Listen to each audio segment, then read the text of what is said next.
আল্লাহ রাব্বুল আলামিন বলছেন ওয়াল আস, সময়ের কসম আল্লাহ রাব্বুল আলামিন করলেন। আল্লাহ এরপরে জানাচ্ছেন ইন্নাল ইনসানা, দুনিয়ায় যত মানুষ আছে যাদেরকে আমি সৃষ্টি করেছি আমি আল্লাহ নিশ্চয়ই হয়ে বলতেছি সকল মানুষ, এই মানুষের মধ্যে ধনী গরিব, এই মানুষের মধ্যে আল্লাহ রাব্বুল আলামিন ছোট বড় সাদা কালো, ওই প্রথম দিকের সৃষ্টি কিয়ামতের এক মুহূর্তের সৃষ্টি, backdated generation, updated generation, 2G 3G 4G 5G, আল্লাহ রাব্বুল আলামিন কোনো জেনারেশনকে আলাদা না করে সামগ্রিকভাবে বলছেন ইন্নাল ইনসানা লাফি খুসর, দুনিয়ার যত মানুষ সব মানুষ ক্ষতিগ্রস্ততার মধ্যে আছে, সব মানুষ বিপদের মধ্যে আছে, সব মানুষ জাহান্নামের রাস্তায় আছে, সব মানুষ ধ্বংসের দিকে আছে। আল্লাহ এরপরে বলতেছেন আমি যে সময়ের কসম করলাম এই সময়ের মূল্যমানটা তুমি বোঝো। দুনিয়াতে এত বিষয় থাকার পরেও আমি রব্বুল আলামিন কেন সময়ের কসম করলাম?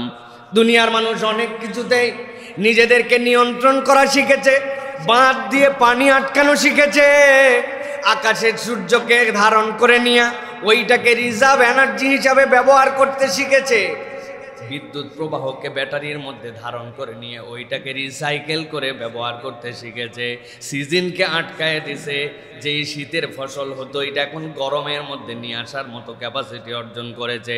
কিন্তু দুনিয়ার মানুষ দিন আর রাত্রের যে চক্র আছে, মানুষ সূর্যকে 1 সেকেন্ড পরে উঠাতে পারে না, আর 1 সেকেন্ড আগে সূর্যকে ডুবানোর ক্ষমতা রাখে না। আল্লাহ বলছেন সব নিয়ন্ত্রণের মালিক তো তার হাতে, সময়ের মালিকানা যার হাতে, আর আল্লাহ বলছেন আমি রব্বুল আলামিন সময়ের মালিক।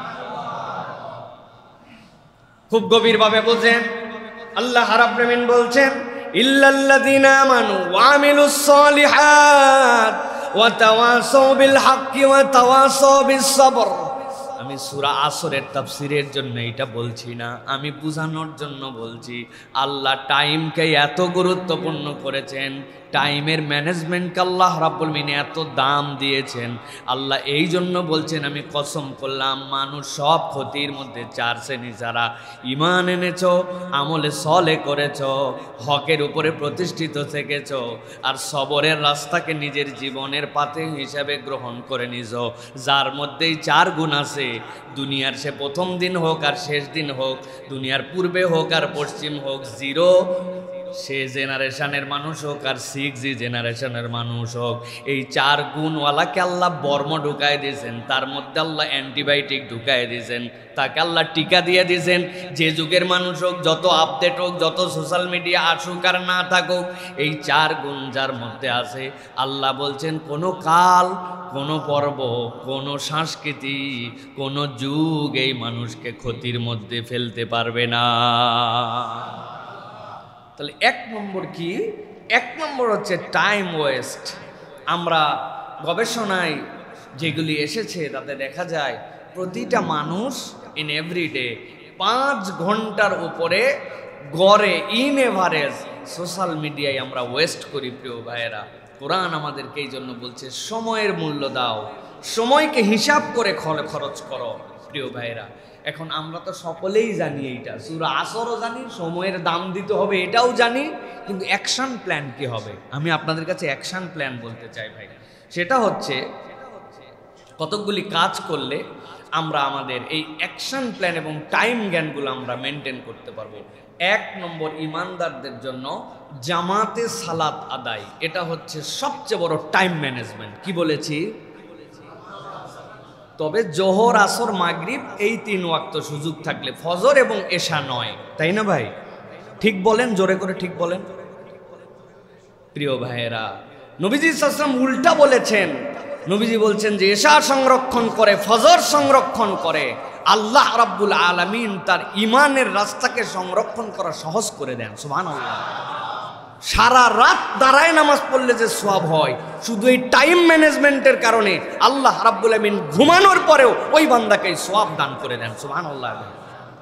সুবহানাল্লাহ কারা কারা বলেন নাই? হাত তোলেন। সবাই বলছেন, কিন্তু ফজরের নামাজে সবাই আসছেন। আমি আর হাত তুলালাম না প্রিয় ভাই।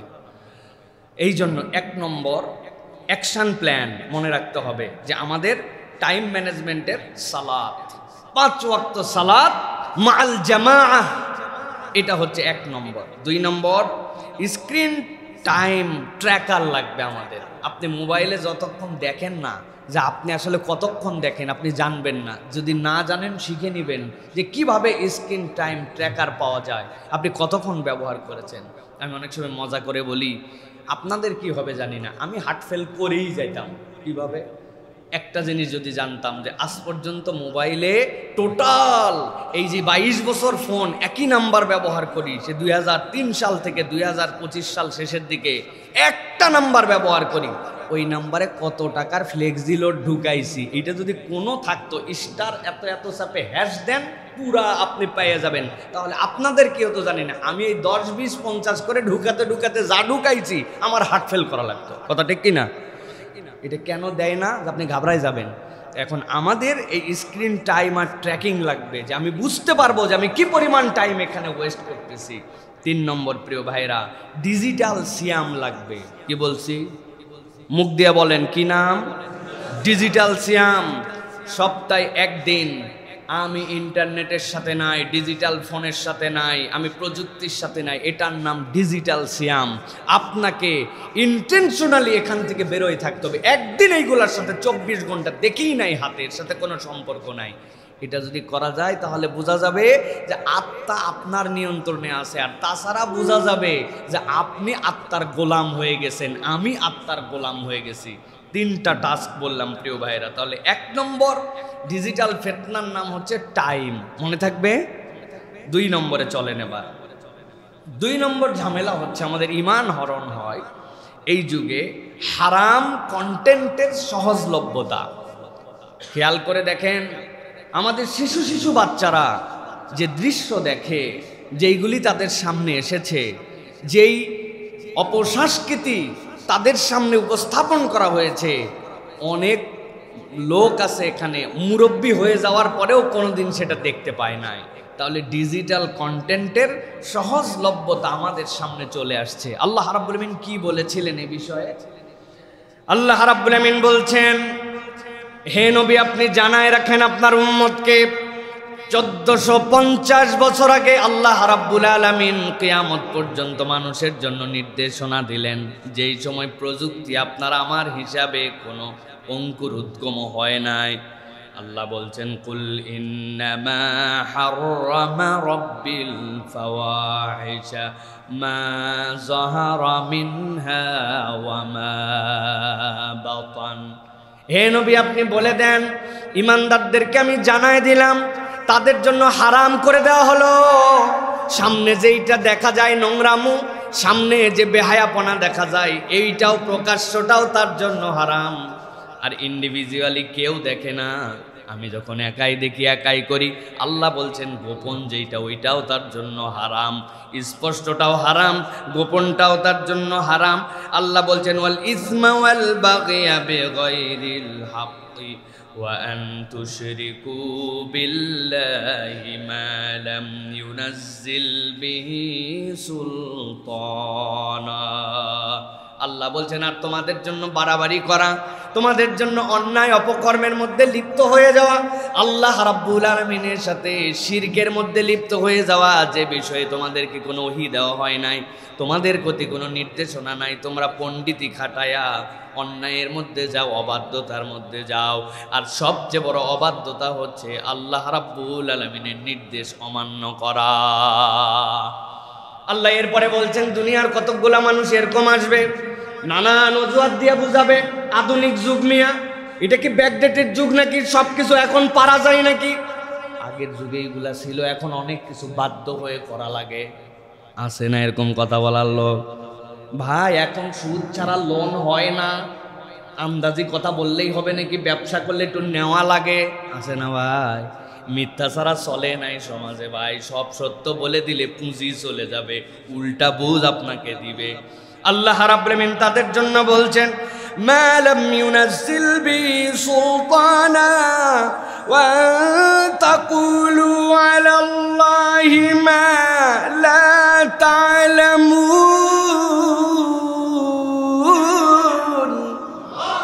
আল্লাহ বলছেন ও দুনিয়ার মানুষ ওয়ান তাকুলু আলাল্লাহ, আল্লাহর ব্যাপারে তুমি এরকম কথা বলো নাকি যেই কথা তুমি জানো না। যেই সময় সৃষ্টি করছেন আল্লাহ, যেই বুঝ সৃষ্টি করছেন আল্লাহ, যেই আকল তোমাকে দিলেন আল্লাহ, যেই আল্লাহ তোমারে সৃষ্টি করলেন, তোমার কথা শুনে মনে হয় ওই আল্লাহ বোধহয় সিস্টেম জানতেন না, ওই আল্লাহ বোধহয় যুগ কত যুগ আধুনিক হবে জানতেন না।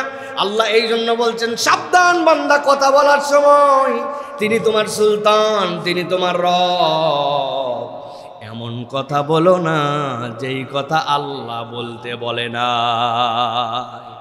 অতএব প্রিয় ভাইয়েরা, দ্বিতীয় বিষয় যেটা আপনার আমার জন্য, সেটি হচ্ছে যেভাবেই হোক হারাম কন্টেন্টের সাথে আমাদের কোনো যোগাযোগ থাকবে না। প্রয়োজনে কন্টেন্ট বাদ দিয়ে দিব, কিন্তু হারাম দেখব না। কই হুজুর কি করব? ওয়াজ শুনতেছিলাম, ওয়াজ শুনতে শুনতে চলে আসছে এটা। আপনার ওয়াজ শোনা ফরজ না, ওই হারাম থেকে বাঁচা আপনার জন্য ফরজ। অতএব প্রয়োজনে ওইটাই দেখব না, ওই মিডিয়ায় ব্যবহার করব না। কিন্তু ইমানদার হারামের মধ্যে কোনো অজুহাতে ঢুকতে পারে? জোরে বলেন পারে? সবার মুখে বলেন পারে? এখন আমাদের করণীয় কি? নবী করিম সাল্লাল্লাহু আলাইহি ওয়াসাল্লাম বুখারীর হাদিসের মধ্যে বলছেন আল আইনানি জানিয়াতান, শুধুমাত্র লজ্জাস্থান দিয়ে জেনা হয় না, তোমার চোখ দিয়েও, দুটো চোখও তোমার জেনা করে। একটু হিসাব মিলান। আপনাদের হিসাব মিলান বলানো উচিত না, আমি নিজেকে বলতেছি। আব্দুল্লাহ সাইফুল্লাহ তুমি হিসাব মিলাও, হিসাব মিলান। চোখের গুনাহ আমাদের কোন লেভেলে চলে গেছে।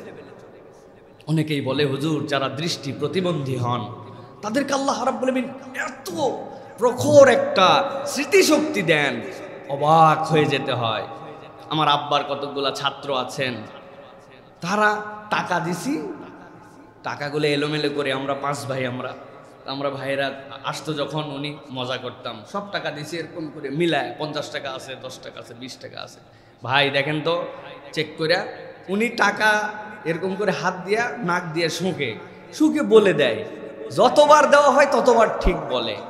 আরেকটা বাড্ডায় একটা মাদ্রাসা একবার গিয়েছিলাম, এখানে হচ্ছে দৃষ্টি প্রতিবন্ধীদের জন্য। তো এখানে আমার ওস্তাদ বলছেন যে শেখ আপনি এখানে যাওয়ার পরে দেখবেন মজা, সবাই আসছে, আপনি মুসাবাক করতেছে একজন আরেকজনের সাথে, দেখবেন ওরা কোনো কথা বলবে না, কিন্তু আপনি যে কোনো একজনের সাথে মুসাবাক করবেন, দেখবেন আপনার সাথে ভিন্নভাবে কথা বলবে। আমি টেস্ট করে একজনের সাথে মুসাবাক করছি, ওদের সাথে মিশে যায়, বলতেছে আসসালামু আলাইকুম, আপনি কে, কবে আসছেন, আপনাকে তো আগে দেখি নাই। আরে অত দৃষ্টি নেই, আমারে দেখলো কেমনে?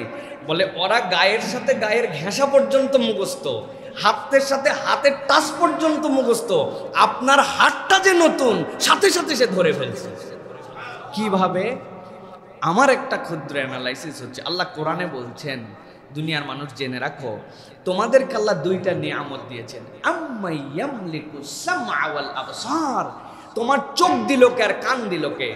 আমার ক্ষুদ্র অ্যানালাইসিস, মানুষের ইনপুট হচ্ছে 2টা, চোখ আর কান।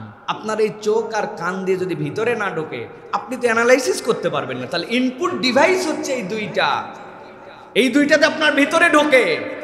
এখন এই ভিতরে আপনি যদি মন্দ জিনিস ঢুকান, যেটা ঢুকানোর না, খালি ভাইরাস ঢুকতেছে, তাহলে ইনপুটের জায়গাটা তো অটোমেটিক ময়লা হয়ে যাবে।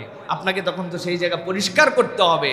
আপনার আমার কান দিয়ে যত না ঢোকে, তার থেকে বেশি ঢুকে আমাদের চোখ দিয়ে। ওই আল্লাহর বান্দারা চোখে দেখে না, তো দেখে না তো সবই দেখে না, গুনারটাও দেখে না, ভালোটাও দেখে না। আল্লাহ রাব্বুল আলামিন এই জন্য তাদের আত্মিক শক্তিটা বাড়ায় দেন, সুবহানাল্লাহ। এটাই প্রমাণ করে যে আমরা যদি চোখকে কন্ট্রোল করতে পারি, আমার জীবনের অর্ধেক কন্ট্রোল হয়ে যাবে, সুবহানাল্লাহ। চোখ ঠান্ডা তো দিল ঠান্ডা, কিসের পেট ঠান্ডা তো দিল ঠান্ডা, আপনার চোখ ঠান্ডা তো দিল ঠান্ডা। আল্লাহ বলছেন না কুররাতা আয়ুনিনা, আল্লাহ তাদেরকে আমার চোখের শীতলতা বানাও। তার মানে কি? চোখ দেখে খুশি হয়। চোখ হচ্ছে মনের দরজা, আপনার মন ওর মধ্যে ঢুকায় নেয়। এই জন্য প্রিয় ভাইয়েরা, প্র্যাকটিক্যাল সমাধান হচ্ছে কতগুলো আছে। তার একটা হচ্ছে কাহাফ গার্ড নামে, নেটে সার্চ করে দেখবেন, আপনি যে ফোন যে ডিভাইস ব্যবহার করেন, কাহাফ গার্ড আছে। এরপরে দেখবেন NSFW ব্লকার অ্যাপ আছে। খারাপ কিছু যেন না দেখতে পান, খারাপ কিছু যেন আমার সামনে না আসে, এইগুলো আপনাকে প্রোটেস্ট করে দেওয়ার জন্য, সাধ্যের মধ্যে ফিল্টার করে আপনাকে দেওয়ার জন্য চেষ্টা করবে প্রিয় ভাইয়েরা। সাথে সাথে একটা আমল আছে, অনেক সালাফরা বলেছেন সূরা নূরের 30 থেকে 31 এই দুইটা আয়াত বেশি বেশি তেলাওয়াত করা, এটা আমাদের নিজেদের মধ্যে ওই মোরাল ডেভেলপমেন্টের জায়গা বাড়ায়। সুতরাং আমাকে প্রথমে বুঝতে হবে হারাম কন্টেন্ট আমি দেখব না, এখন এখান থেকে বাঁচবো কিভাবে সেটা আপনাকে প্র্যাকটিস করতে হবে প্রিয় ভাইয়ের। এটা গেল 2 নম্বর বিষয়। 3 নম্বর, বর্তমান এই প্রযুক্তির যুগে গীবত ডিজিটালাইজেশন হয়ে গেছে। আপনি চিন্তাও করতে পারবেন না যে আপনি ডিজিটাল গীবত করেন। কিভাবে গীবত করতেছেন একটু খেয়াল করে দেখেন। আপনার সামনে একটা মিম আসছে, আপনি ওই মিমটা শেয়ার করতেছেন, মজা পাচ্ছেন, অমুকের ব্যক্তিত্ব হানি করে একটা মিমস বানাইছে কেউ একজন। আপনার সামনে চলে আসছে একটা স্টোরি, যে স্টোরিতে আপনি দেখছেন যে কোনো ব্যক্তির অবর্তমানেই তাকে পচানোর জন্য কিছু একটা বলা হচ্ছে, স্ক্রিনশট শেয়ার করতেছেন, আপনি চ্যাট হিস্ট্রি লিক করে দিয়ে আপনি সেইটা মানুষের সামনে উপস্থাপন করতেছেন। আপনি মনে করছেন না তো, আমি তো মুখ দিয়ে কিছু বলি নাই। এই জন্য প্রিয় ভাইরা, এই গীবত এখন ডিজিটালাইজড হয়ে গেছে। আমরা যদি একটুখানি দেখি তাহলে আমরা দেখব এই গীবতের মধ্যে আমরা সকলেই কম বেশি ঢুকে গেছি। অথচ আল্লাহ রাব্বুল আলামিন কুরআনুল কারীমের মধ্যে বলেছেন, ওয়ালা ইয়াক্তাব বা'দুকুম বা'দা আইয়ুহিব্বু আহাদুকুম আন ইয়াকুলা লাহমা আখিহি মাইতান ফাকারিহতুমু। তুমি তোমার মৃত ভাইয়ের গোশত খাওয়া কখনোই পছন্দ করতে পারো না, ঠিক সেই রকম তুমি পছন্দ করো না ওইটা, কিন্তু তুমি ডিজিটাল গীবত করে ফেলতেছো। আমরা এরকম কাজ অহরহ করতেছি। গীবতের এর আগের কনসেপ্ট ছিল আমার কাছে যে কিছু মানুষ গীবতকে শরীয়ত সম্মত বানানোর চেষ্টা করছে। নাউজুবিল্লাহ বলেন। 3 জন বসে আছে, একজন বলছে একজনের নামে নানান কথা, আরেকজন শুধুমাত্র শুনছে আর হো করছে। মধ্যের জন অনেকক্ষণ পরে বলছে, আসলে এইগুলা কথা বলা ঠিক না, তবে না বলেও পারি না, আল্লাহ মাফ করুক, কথা ঠিক। বুঝেন নাই না ভাই? মানে এইগুলা কথা বলা ঠিক না, না বলে পারি না, আল্লাহ মাফ করুক ডাক্তার সাহেব, কথা ঠিক। তাই না ভাই? এই যে আপনি ডিজিটাল গীবতের আগে শরীয়ত নিয়ে আসছিলেন, নাউজুবিল্লাহ, ঠিক এখন ওই রকম আপনি চিন্তা করতেছেন এই লোক যেই রকম ইসলামের শত্রু উমুক তমুক, একটা মিম শেয়ার করলে কি হয়, একটা স্ক্রিনশট ভাইরাল করে দিলাম, তার অপমান চলে গেল। অথচ ওই ব্যক্তি জানে না, ওর সামনে বলেন না, ওইটা আপনি পছন্দও করতেন না, কিন্তু পিছনে গীবত ডিজিটালাইজড হয়ে গেছে আমাদের জন্য। প্রিয় ভাইয়েরা, বাঁচবো কিভাবে? আমি ছোট্ট একটা চেকলিস্ট দিব। যে কোনো কিছু এই জগতে শেয়ার করার আগে, ওইটাতে আপনি লাইক দেওয়ার আগে 3টা জিনিস চেক করেন। 1 নম্বর, পোস্ট করার আগে 3টা প্রশ্ন করবেন, এটা কি আমি জানি সর্ববয় সত্য? 2 নম্বর, আপনি চিন্তা করবেন নিজে যে এইটা কি করা আমার জন্য প্রয়োজনীয়? আর 3 নম্বর জিজ্ঞাসা করবেন, এটাতে কি কারো ক্ষতি হবে কিনা, অথবা আমার বিপক্ষে যদি এই কাজটা হতো সেটাকে আমি পছন্দ করতাম কিনা। আপনি এই 3টা প্রশ্ন করে আপনার ফুট স্টেপটা আগাবেন। এইটা যদি ইমানদার এহতেসাবের মধ্যে নেয়, তাহলে আমাদের এই আধুনিক প্রযুক্তিও আমাদের জন্য আশীর্বাদ হবে, আমাদের জন্য এটা কল্যাণের হবে, অপর মুসলমানের সম্মানহানি হবে না। আল্লাহ রাব্বুল আলামিন আমাদেরকে বোঝার তৌফিক দান করেন।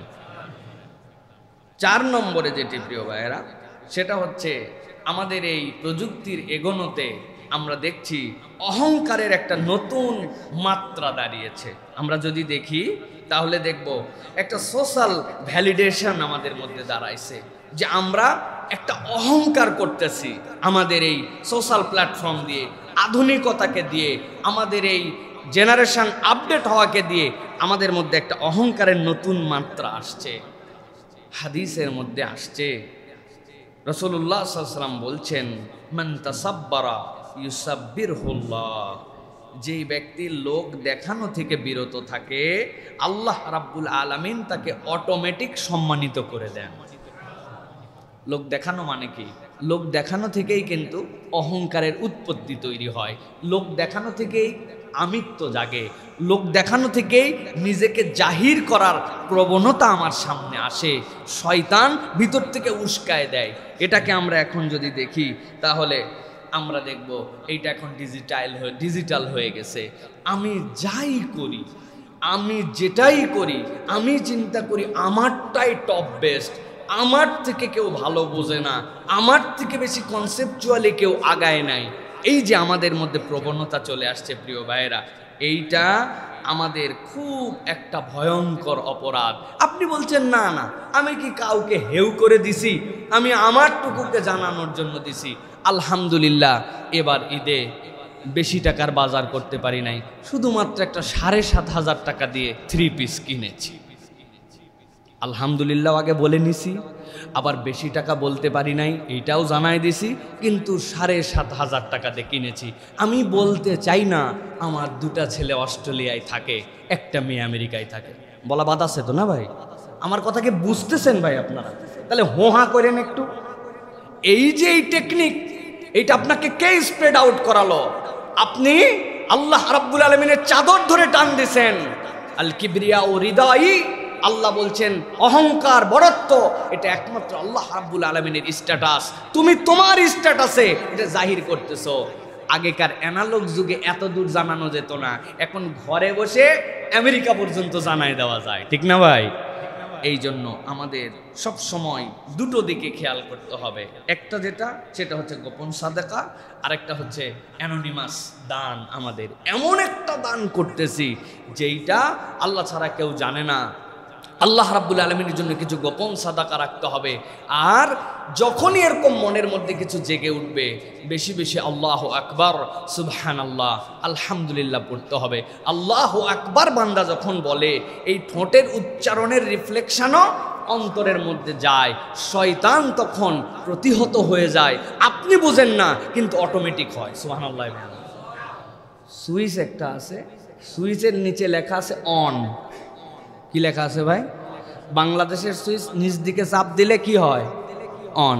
এখন কেউ ভুল করে ওই সুইচ উল্টা করে লাগাইছে, অথবা ইউরোপ আমেরিকায় সুইচ উল্টা, আমাদের দেশে যেরকম ওদের উল্টা করে লাগায়, এখন উল্টা লাগাইছে। এখন একজন অনও পড়তে জানে না, সুইচের কোনো দিকও জানে না, কিন্তু সুইচ যদি চাপ দেয় যেদিকে অন হওয়ার, ও সিধাই হোক উল্টাই হোক, কায়ত হোক আর উত্তর শীতান হোক আর দক্ষিণ শীতান হোক, সুইচে চাপ দিলে কাজ হবে কিনা?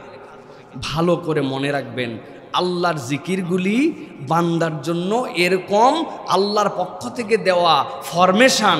আপনি বুঝেন না বুঝেন, আপনি পড়ছেন, আপনি বেনিফিটেড হবেন। সুবহানাল্লাহ।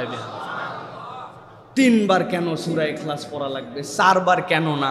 33 বার কেন সুবহানাল্লাহ? 35 বার কেন না? বান্দার এগুলা জিজ্ঞাসা করার কোনো যোগ্যতা নাই।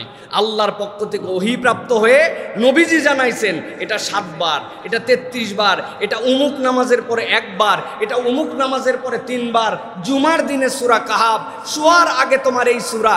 এইগুলো আল্লাহর পক্ষ থেকে দেওয়া অটোমেটিক আপনার জন্য রক্ষা কবচ। বান্দা যখন অহংকার জাগ্রত হয়, সে পড়বে আল্লাহু আকবার, সুবহানাল্লাহ, আলহামদুলিল্লাহ, লা হাওলা ওয়ালা কুওয়াতা ইল্লা বিল্লাহ। হয়তো বাহ্য চোখে দেখবে, এফেক্ট হবে না, অথবা গুনাহ হয়ে গেলেও আল্লাহ এটার দ্বারা কেটে দিয়ে ওই বান্দাকে আবার মাটির সাথে পা লাগায় রাখবেন, জান্নাতের উপযুক্ত রাখবেন। অতএব এই আমল আমাদের জন্য অহংকারের নতুন মাত্রা, যেটা এখান থেকে বেরিয়ে আসতে হবে। 5 নম্বর, ফিতনা ফাসাদের ভাইরাল স্প্রেড। খুব খেয়াল করে দেখবেন প্রিয় ভাইয়েরা, আমরা এখন ফিতনা ফাসাদকে মুহূর্তের মধ্যে ভাইরাল স্প্রেড করে দেই। কবেকার কোন দিনের কার ঘটনা, রিসেন্ট ঘটনার সাথে মিলাইয়া ওই ভিডিও লাগাই দিছি, আছে না ভাই? আরো ভাঙ্গে বলবো প্রিয় ভাইয়েরা, আল্লাহ নবী সাল্লাল্লাহু আলাইহি ওয়াসাল্লাম বলছেন, দুনিয়ার মানুষ ভালো করে জেনে রাখো, মানুষকে মিথ্যা কথা মিথ্যা হিসাবেই কেবল বললেই মিথ্যা হয় না। ছোট্ট একটা সূত্র জেনে রাখো, কাফা বিল মারই কাযিবান আইয়ু হাদিসা বিকুল্লি মা সামিআ। একজন মানুষ যা শোনে কিচ্ছু বাস বিচার না করে সাথে সাথে বলে দেয়। ইযা জাআকুম ফাসিকুম বিনাবাইন ফাতাবায়ানু।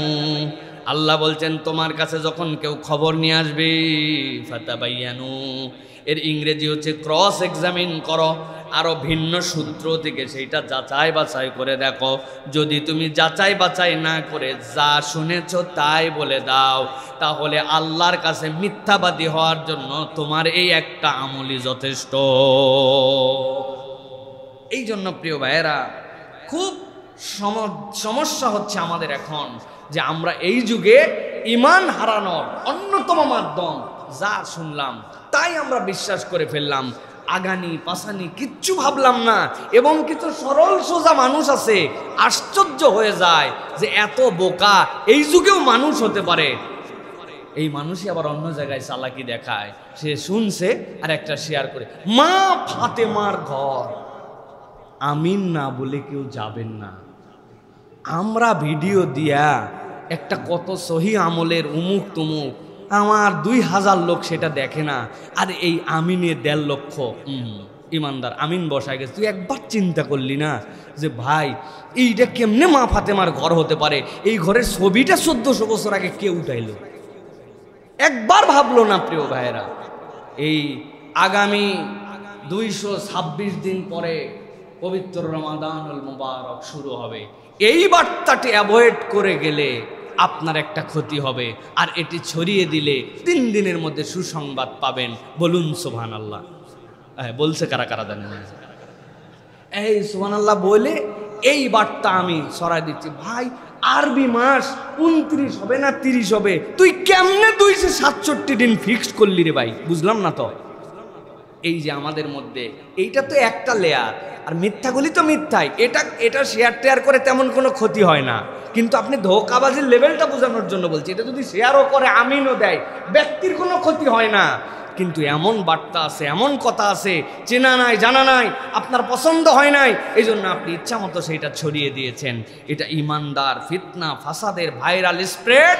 এখান থেকে ইমান একটা সূত্র শুধু মনে রাখবে, কাফা বিল মারই কাযিবান আন ইউহাদ্দিসা বিকুল্লি মা সামিআ। যা শুনলাম তাই আমি শেয়ার করতে পারি না, আগে আমার বিবেক দিয়ে, আগে আমার অন্য জায়গা থেকে জেনে, প্রয়োজনে শেয়ারই করলাম না, লাইকই দিলাম না, এটাতে বেরিয়ে আসলাম। কিন্তু মিথ্যা কখন আমি ছড়াতে পারি। 6 নম্বরে সালাতে অনীহা। বলবেন হুজুর ডিজিটাল যুগের সাথে এর আবার কি সম্পর্ক? একটু হিসাব মিলিয়ে দেখেন যে আমরা একটা ডাটা, একদল লোক মসজিদ ভিত্তিক অ্যানালাইসিস করেছেন।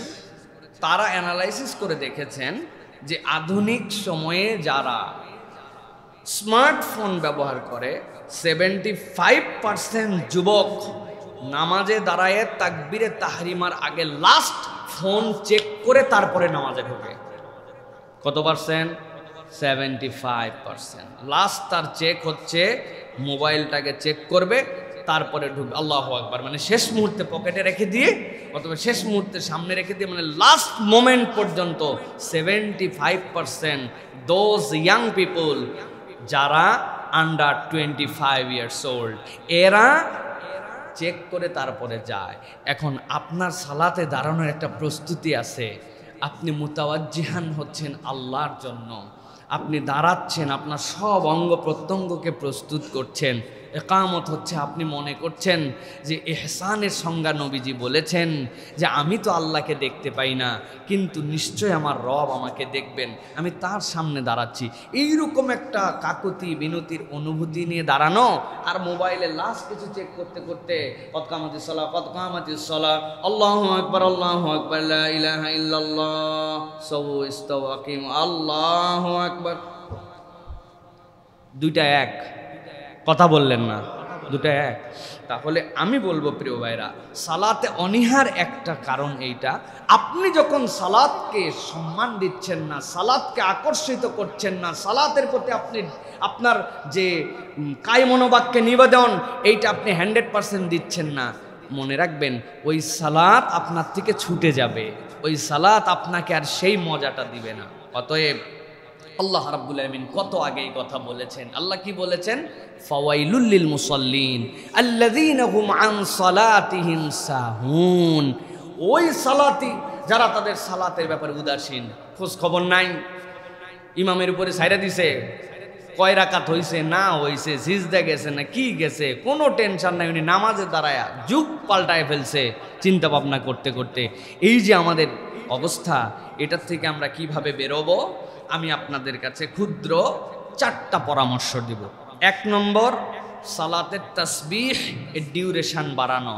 বহুবার বলেছি আপনার কাছে, তার নামাজ 50% সুন্দর যার সালাতের ক্ষেত্রে তাসবিহাতগুলি 7 তাসবির নিচে হয় না, রুকু সিজদার তাসবিহ 7 তাসবিতে। 2 নম্বর, মনোযোগ বা আমল যদি আমার বৃদ্ধি না পায়, তাহলে যেই সূরা অমনোযোগে পড়ছি ওই সূরা 3 বার পড়বো, নিজেকে পানিশড করব। মনোযোগ দেশ নাই কেন? হ্যাঁ, আলাম তারা কাইফা ফাআলা রাব্বুকা বিআসহাবিল ফিল আলাম ইয়াজআল কাইদাহুম ফি তাদলিল ওয়া আরসালা আলাইহিম তায়রান আবাবিল।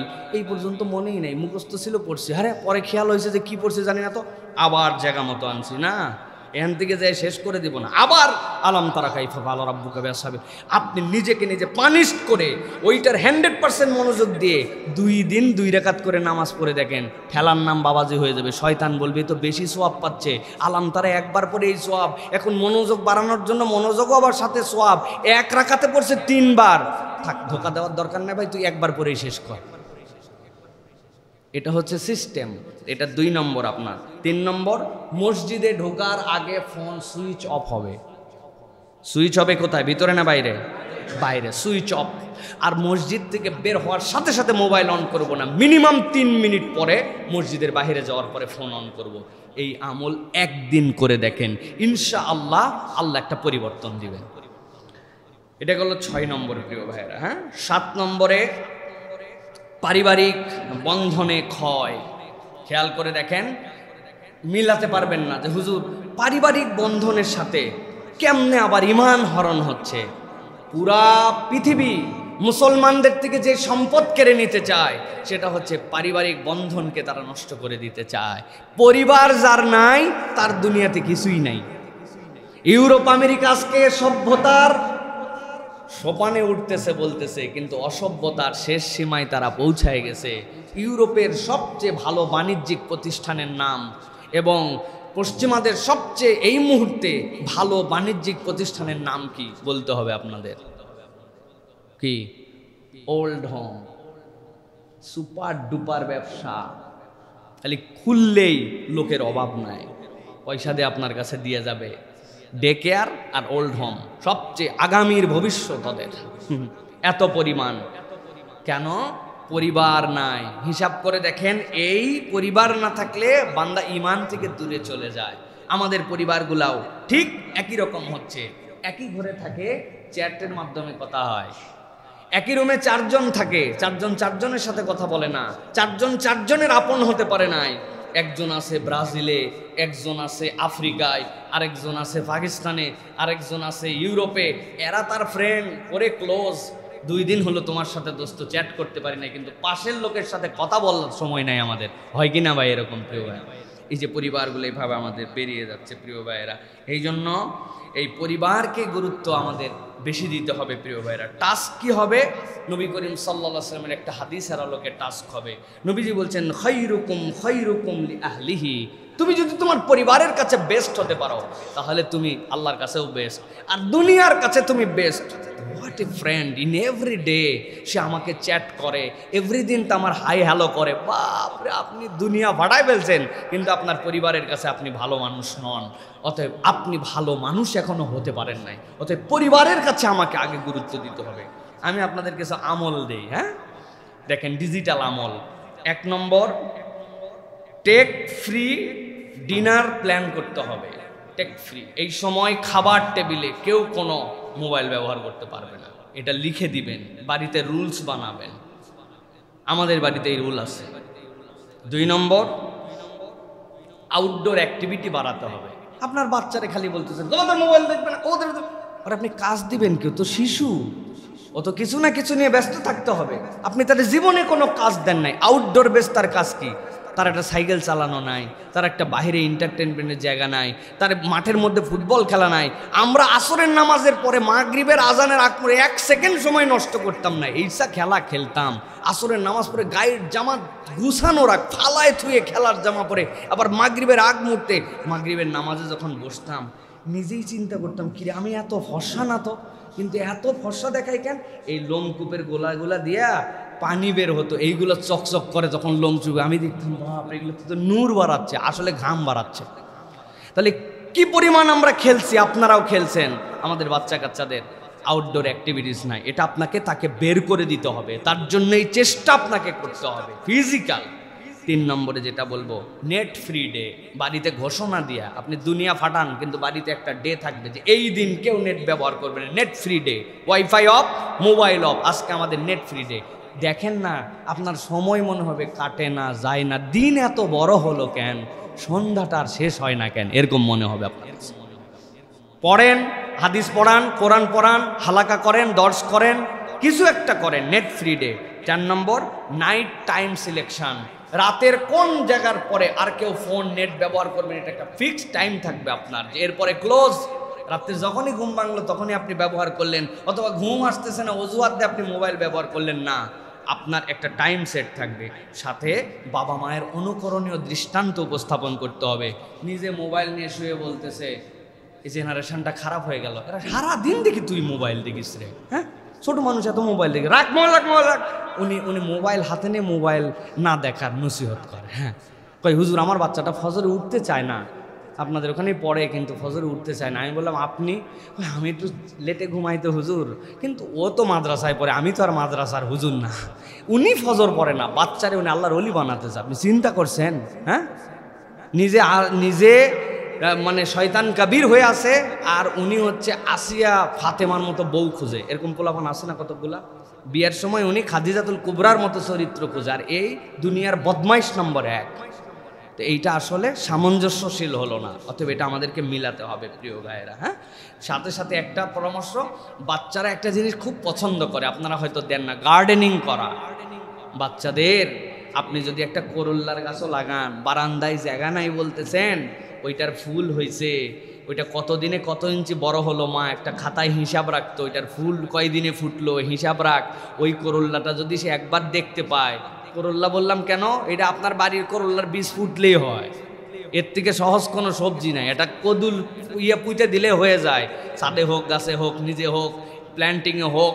তাদেরকে অ্যাক্টিভিটিস দিয়ে একটু ব্যস্ত রাখা। ছোট্ট একটু অ্যাকোরিয়ামের মধ্যে একটা ছোট জার কিনে দিয়েছেন, দুইটা মাছ দিয়েছেন, 2টা মাছকে খাওয়ায়, সে দেখে। প্রয়োজনে গাপ্পি বা প্ল্যাটি, মলি এই ধরনের মাছ দিলেন, ও বাচ্চা দেয় ওর মধ্যে। বাচ্চাকে আপনি কিছু থেকে দূরে রাখতে হলে কিছু দিতে হবে তাকে। সুতরাং এই গার্ডেনিং, এইগুলো আমাদের জন্য টাস্ক। এটা যদি হয় পরিবারের বন্ধন বাড়বে। প্রিয় ভাই, সর্বশেষ যেটা বলবো, সবচেয়ে ভয়ঙ্কর এই যুগ আমাদের জন্য নিয়ে আসছে, সেটা হচ্ছে দুনিয়া প্রীতি। আমরা এই টেকের জগতে ঢুকে, আমরা এই আধুনিক জেনারেশনে ঢুকে দুনিয়া প্রীতিটা আমাদের এমন লেভেলে আসছে যেটা হিসাব ছাড়া হয়ে গেছে আমাদের জন্য। প্রিয় ভাইয়েরা, আল্লাহ রাব্বুল আলামিন এই জন্যই বলেছিলেন, ইন্নামা আমওয়ালুকুম ওয়া আওলাদুকুম ফিতনাহ। তোমাদের এই সম্পদ মানে কি? প্রযুক্তিও তো আমাদের সম্পদ, আমাদের এইগুলো সব, আমাদের সন্তান, এইগুলো আমাদের জন্য ফিতনা। প্রিয় ভাইয়েরা, খেয়াল করলে দেখেন কিভাবে দুনিয়া প্রীতি আমাদের মধ্যে আসছে। ছোট একটা জিনিস, তার আনবক্সিং ভিডিও, তার কিছু আপনি একটা করতেছেন, করার সাথে সাথে হচ্ছে আপনার জন্য দেখবেন সব কিছু আধুনিক স্টাইল, কোনটাকে আপনি ফলো করবেন, লাক্সারিয়াস লাইফ স্টাইল ফলো করা, সবগুলি আনইনটেনশনালি আমাদের জীবনের মধ্যে ঢুকতেছে, এবং প্রত্যেকটার সাথে দুনিয়া প্রীতি আছে। উমুকটার মতো আমারটা লাগবে, উমুকটা যেন আমারটার মতো হয়, এটা আমার জন্য যেন হয়। এই যে আমাদের জন্য প্রিয় ভাইয়েরা, অলওয়েজ কেতা দুরস্ত। কাউরে কোনোদিন দেখবেন না যে ক্যামেরা এটা খারাপ, এ নিয়ে সন্তুষ্ট। উনার মোবাইল যাই হোক, অ্যাপস দিয়ে আবার নতুন ক্যামেরা নামাইছে, যাতে চেহারা যেমন হোক, ছবিটা যেন ডেঞ্জারাস ওঠে, যা না তার থেকে বেশি উঠানোর জন্য। আছে না ভাই? এই যে আমাদের মধ্যে এইটা ঢুকছে, এটা কি জন্য? শো অফ করা, সব কিছুকে নেটে জানায় দেওয়া, সুযোগ থাকলে বাসর ঘর লাইভ করে ফেলতো। আছে না ভাই? কিভাবে আল্লাহ রাব্বুল আলামিন আমাদেরকে বেহায়ার শেষ লেভেলে নিয়ে যাচ্ছেন প্রিয় ভাই। এটার কারণ কি?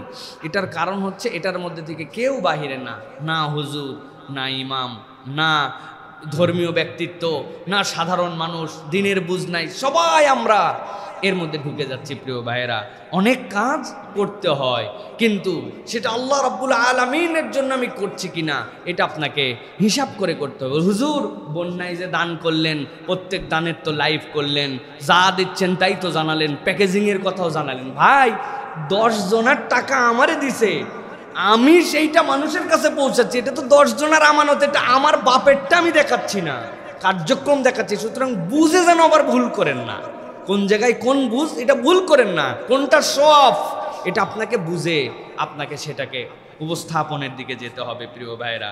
এই জন্য বলবো প্রিয় ভাইরা, এখান থেকে বাঁচবো কিভাবে? সবচেয়ে বড় বাঁচার উপায় ডিজিটাল ডিটক্স হালাকা। আপনার এখান থেকে কিভাবে বাঁচবেন, এটার জন্য হালাকা লাগবে। এই যে কথা শুনতেছি আমরা, মনে হচ্ছে না যে আমাদের পরিবর্তন দরকার?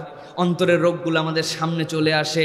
এই নসিহার মাধ্যমে মানুষ সবচেয়ে বড় পরিবর্তন হতে পারে প্রিয় ভাইরা। 2 নম্বর, মসজিদে আমাদের জোর করে অতিরিক্ত 5, 7, 10 মিনিট থাকার অভ্যাস করতে হবে। সালাতে আসলাম, নামাজ পড়লাম, ঠাস করে চলে গেলাম না। ইচ্ছা করে মনের বিরুদ্ধে মসজিদে আমি বসে আছি, 2 পাতা কোরআন শরীফ এখন পড়ার কথা না, তাও পড়ছি, মসজিদে বসছি আমি 100 বার করে আমি সুবহানাল্লাহ, আলহামদুলিল্লাহ, আল্লাহু আকবার পড়ে তারপরে গেছি। আপনার মনকে বাধ্য করতে হবে, থাক, এত তারা কেন? বাইরে যাইতে আবার সে মোবাইল গুতাবি, বাইরে যেতে কোনো কাজ নাই, মোড়ের মধ্যে আড্ডা দিবি, বন্ধুর সাথে চা খাবি, বস 5 মিনিট বস, মন বস। এই যে মনকে বসানো, মনের বিরুদ্ধে অ্যাপ্রোচ করা, এটা হচ্ছে অত্যন্ত গুরুত্বপূর্ণ একটা আমল। আর 3 নম্বর, তেলাওয়াত বাড়ানো। কেননা তেলাওয়াত ছাড়া অন্তরের ডাক্তারি নাই। আপনার অন্তর কি দিয়ে পরিবর্তন হবে আপনি জানেন না। সুইচ অন না অফ, এটার পাওয়ার ডানে ঘোরালে বাড়বে না বামে কমবে আপনি জানেন না। আল্লাহ বলছেন জানো, শিফা উল্লিমা ফি সুদূর, এই কোরআন হচ্ছে তোমার অন্তরের ডাক্তার। আপনি তেলাওয়াত করেন, সুন্দর করে পড়েন, আল্লাহ রাব্বুল আলামিন আপনার মধ্যে পরিবর্তন আনবেন ইনশাআল্লাহ। তাহলে আজকে আমরা আবার একটু সামারি করি। আমার ভাই ব্রাদার দূর থেকে অনেকে শুনতেছেন, তাদের জন্য আবার একটু বলি। সেটা হচ্ছে প্রযুক্তির যুগে ঈমান হরণকারী 8টি আইটেম এবং বাঁচার কৌশল। 1 নম্বর, টাইম ওয়েস্ট। 2 নম্বরে আপনাদের কাছে বলেছি হারাম কন্টেন্টের সহজলভ্যতা। 3 নম্বরে বলেছি গীবতের ডিজিটালাইজেশন। 4 নম্বরে বলেছি অহংকারের নতুন মাত্রা। 5 নম্বর, ফিতনা ফাসাদের ভাইরাল ট্রেন্ড। 6 নম্বর, সালাতে অনীহা। 7 নম্বর, পারিবারিক বন্ধনের ক্ষয়। 8 নম্বর বলেছি নিরেট দুনিয়া প্রীতি।